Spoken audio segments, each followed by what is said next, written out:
በስመ አብ ወወልድ ወመንፈስ ቅዱስ አሐዱ አምላክ አሜን። ሰላም እግዚአብሔር ይብዛልኩም። ናይ ዘድሕር ተከታተልቲ ከመይ ሓደርኩም? ኣነ እግዚአብሔር ይመስገን ደሓነ እየ። ከምዚ ኣነ ድሓን ዘለኹ ድሓን ክትህሉ ተስፋ ይገበር። ክቡራተይ ከመይ ኣለኹም? ሸር ሰብስክራይብ ላይክ እናገበርኩም መተባዕኩም ኣይትፈለኒ። መንፈሳዊ ሕቶ ንመስል ሒዘ መፅእ ኣለኹ። ተከታተሉኒ ክቡራተይ። ህላው እግዚአብሔር አምላክና ብዳሽ ንፈልጦ ብስነ ፍጥረት ንፈልጦ ቅዳሴ ካፍቶም ዳሽ ኪዳናት እዩ።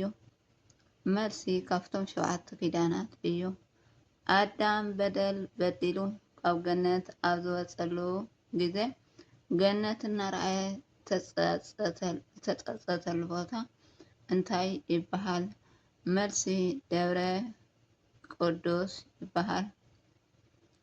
እግዚአብሔር አምላክ ካባና ዝደልዮ እንታይ እዩ? መልሲ ንእግዚአብሔር ክንፈርሕ ብመንገዱ ክንከይድ ብምሉእ ልብና ክነፍቅሮ ክነገልግሎን ትእዛዛቱ ክንሕልውን ይደልየና። ኣዴና ቅድስቲ ድንግል ማርያም ብናይ ጌዴዎን ጾመሪ ትምሰል። ብከመይ ምክንያት ግለጽ። ናይ ጌዴዎን ጸምሪ ኩሉ እቲ መሬት ንቑፅ ከሎ ንሳ ጥራይ ጸለልቲ ከም ዝነበረት ኣዴና ቅድስቲ ድንግል ማርያም ድማ ኣብዛ ረግረግ ሓጢኣትን ዝኾነት ዓለም ንበይና ንጽህቲ ከም ዝነበረት ምሳሌ እዩ። መጽሓፈ መሳፍንት ምዕራፍ 6 ፍቅዲ 36 ክሻዕ 40 ንረክቦ። ምዒድካዮን መኪርካዮን ዘይሰምዐካ እንተኮይኑ ግዜካ ምስኡ ኣይተጥፍእ ዝበለት ቅድስቲ ኣዴና መን እያ? ቅድስቲ እንባ ማርያና ትበሃል። ኣዴና ቅድስቲ ድንግል ማርያም ናይ ርእሳ ዕትሮ ትምሰል እያ። ብከመይ ምክንያት ኣበይ ከ ንረክቦ? ናይ ርእሳ ዕትሮ ምቁር ማይ ከም ዝሃበት ንዝሓመመ ድማ ዝፍውስ ማይ ከም ዝኾነ ድንግል ማርያም ድማ ሓቀኛ ዝኾነ መድሓኒት ካብኣ ከም ዝተረከበን እዩ። ካልኣይ ነገስት ምዕራፍ ነገስት ካልኣይ ነገስት ምዕራፍ 2 ፍቅዲ 19 ክሻዕ 22 ንረክቦ። ነቲ ዘይብልካ ፀጋ ክትብል ነቲ ዘለካ ፀጋ ከይትርስዕ ዝበሉ ቅዱስ ኣቦ መን ይበሃሉ? ቅዱስ ኣቦና ማርሳቅ ይበሃሉ። ክሻዕ 84 ዓመት እትገብር ንኣምላክ ብፆምን ብፀሎትን ለይትን መዓልትን ኣብ ቤተ መቅደስ ተገልግል ዝነበረት ኣዶ ስማ መን ትበሃል? ኣበይ ከ ንረክቦ? ቅድስት ዮሃና ጓል ፋኑኤል እያ። ወንጌል ሉቃስ ምዕራፍ 2 36 ክሻዕ 37 ንረክቦ። ንመጀመርያ ግዜ ናይ ጽሑፍ ጥበብ እግዚአብሔር ዝገለጸሉ ንመን እዩ? ንኣቦና ሄኖክ ዘፍጥረት ምዕራፍ 4 ፍቅዲ 26 ንረክቦ። ሓጢኣት ቆስሊ እያ ንስሓ ግን መድሓኒት እያ ዝብሉ ቅዱስ ኣቦ መን ይበሃሉ? ኣቦና ዮሃንስ ኣፈወርቂ ይበሃሉ። ቅዱስ ዮሃንስ ኣፈወርቂ ይበሃሉ። እግዚአብሔር ኣምላክ ንኣቦና ያዕቆብ ዘውፀሉ ስም መን ዝብል እዩ? ኣበይ ከ ንረክቦ? እስራኤል ይበሃሉ። ዘፍጥረት 32 ፍቅዲ 28 ንረክቦ። ኣዴና ቅድስቲ ድንግል ማርያም ብቀስቲ ደመና ትምሰል እያ። ብከመይ ምክንያት ትግለጽ? ቀስቲ ደመና ምልክቱ ናይ ምሕረት ኣብ ማይ ኣይሂ ከም ዝነበረ ሎሚ ድማ ምልኣት ድሕነት ወዲ ሰብ ኣዴና ቅድስቲ ድንግል ማርያም ስለ ዝኮነት። ዘፍጥረት ምዕራፍ 9 ፍቅዲ 8 ክሻዕ 19 ንረክቦ። ካብ ባብሎን ሞርኮ ክሳብ ክርስቶስ ዘሎ ትውልዲ ክንደይ እዩ? 14 ወንጌል ማቴዎስ ምዕራፍ 1:17 ንረክቦ። ኣደና ቅድስት ድንግል ማርያም ብወርቂ መሶብ ትምሰል እያ። ብከመይ ምክንያት ግለጽ? ካብ መሶብ ናይ ስጋ ምግቢ ከም ንረክብ ካብ ኣደና ቅድስት ድንግል ማርያም ድማ ብዓብይ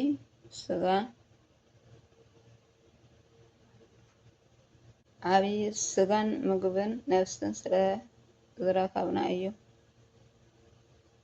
ዮሃንስ ምዕራፍ 6:48-54 ኣቦና ያዕቆብ ወዲ ክንደይ ዓመት ዓሪፎም ክንደይ ቆልዑ ወሊዶም? ኣብ መበል 147 ዓመት ዓሪፎም 12 ቆልዑት ድማ ወሊዶም። ኣደና ቅድስት ድንግል ማርያም ንጽህቲ ኣበር ከም ዘይብላ ዝነግረና ዘምህረናን ኣበይ መጽሓፍ ኣሎ? መኃልየ ዘሰሎሞን ምዕራፍ 4:7 ወንጌል ሉቃስ ምዕራፍ 1:28-32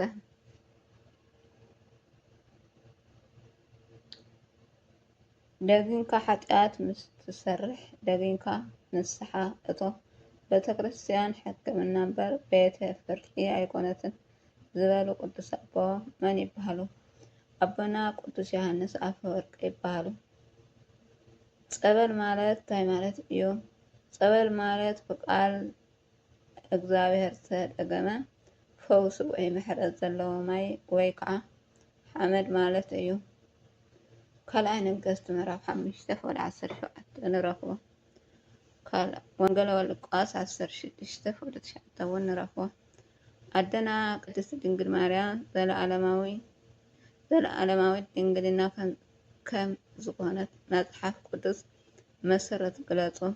ሕዝቅኤል ምዕራፍ 44:1-3 መኃልየ ዘሰሎሞን ምዕራፍ 4:12 ትንቢተ ኢሳይያስ ምዕራፍ 7:14 ወንጌል ሉቃስ ምዕራፍ 1:27-34 ወዲ ሰብ ወይ ዳዊት ዝብል ስም ንምንታይ ይገልጽ? መልሲ ወዲ ሰብ ወዲ ዳዊት። እዚ ስም እዚ ኢየሱስ ክርስቶስ ሰብ ኮይኑ ካብ ዘርኢ ዳዊት ከም ዝተወለደ ዝገልጽ። ወንጌል ሉቃስ ምዕራፍ 18:37-38 ወንጌል ማቴዎስ ምዕራፍ 1:1-17 ወንጌል ማቴዎስ 16:10-13 ንረክቦ። ወልድ እግዚአብሔር ምስ ኣብ ስልጣን ብህልውናን ማዕረ ከም ዝኾነ ብመሰረት መጽሓፍ ቅዱስ መረዳእታ ሃቦ። ብስልጣን ኣነን ኣቦይን ሓደ ኢና ዮሃንስ 10:30 ብህልውና ኣነን ኣቦይን ከም ዘለኹ ብህልውና ኣነ ኣብ ኣብ ከም ዘለኹ ኣቦይ እውን ኣባይ ከም ዘሎ እመኑ። ዮሃንስ ምዕራፍ 14:10 ዘበነ ሰማዕታት ዝበሃል ካብ ኣበይ ዓመተ ምህረት እዩ? ካብ 100 ዓመተ ምህረት ክሳብ 300 ዓመተ ምህረት። ሸምበቆ ናይ ምንታይ ምሳሌ እዩ? ናይ ወንጌል ምሳሌ እዩ። ሸምበቆ ክንፋሕ ደስ ዝብል ድምፂ ዜማ ከም ዝህብ ብወንጌል እውን ወልድ እግዚአብሔር ሰብ ብምዃኑ ወዲ ሰብ ከቢሩ ዲያብሎስ ተሳዒሩ ዝብል ደስ ዝብል ናይ ብስራት ድምፂ ዘስምዕ እዩ። ኣቦና ቅዱስ ጳውሎስ ኣብ 6 ሃገራት ኣቤተ ክርስቲያን መስረቱ ንመን ይበሃላ? ሮማ፣ ኤፌሶን፣ ቆሮንጦስ፣ ፊልጶስያ፣ ገላትያ፣ ቄላስያ እዮም። ኣብ ጉባኤ ቅኔ ዝነበሩ መናፍቅ ኣብ ጉባኤ ኒቃያ ዝነበሩ መናፍቅ መን ይበሃሉ? ብክንደይ ዓመተ ምህረት ከ ዝነበሩ? ብክንደይ ኣቦታት ከ ተወገዙ? ኣብ ጉባኤ ኒቅያ ዝነበሩ መናፍቅ ኣርዮስ ይበሃሉ። ብ325 ዓመተ ምህረት ዝነበሩ ኮይኖም ብ318 ሊቃውንቲ ኣቦታት ተወገዙ። ኣብ ካልኣይ ጉባኤ ቆስጠንጢኖስ ዝነበሩ መናፍቅ መን ይበሃሉ? ብመዓዝ ዓመተ ምህረት ዝነበሩ እዮም? ብክንደይ ኣቦታት ተወጊዞም? መቅዳንዮስ ይበሃሉ።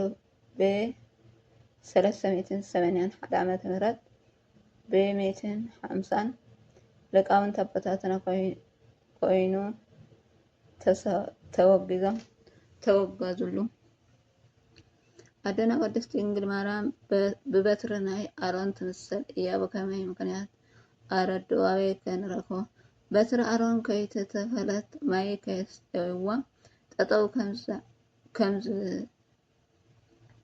ከምዝዓንበበትን ከምዝፈረየትን ኣዴና ቅድስት ድንግል ማርያም ድማ ብዘይ ዘርኢ ሰብኣይ ከምዝወለደት ኦሪት ዘኍልቍ ምዕራፍ 17 11 ቅድስት ቤተ ክርስቲያን ብክንደይ ልደታት ተኣምን? ብክልተ ልደታት ተኣምን። ኦርቶዶክስ ተዋህዶ ብክልተ ልደት ተኣምን። ወልዲ ኣብ ወልዲ ማርያም። እዚ ማለት ቅድመ ዓለም ካብ ባህረ ኣቦኡ ብመለኮት ካብ ኣብ ብዘይ ኣዶ ድሕሪ ዓለም ድማ ካብ ኣዶ ብዘይ ኣቦ ብግብሪ መንፈስ ቅዱስ ከም ዝተወለደ ማለት እዩ። ኣዴና ቅድስት ድንግል ማርያም ብመሳልል ናይ ያዕቆብ ትምሰል እያ። ብከመይ ምክንያት ኣረድኡ? ያዕቆብ ኣብ ሎዛ ዘርኣየ መሳልል መላእክቲ ክወርዱሉን ክድይቡን እዩ። ጎይታ ድማ ንድንግል ማርያም መሳልል ተጠቂሙ ካብ ሰማያት ስለዝወረደ እዩ።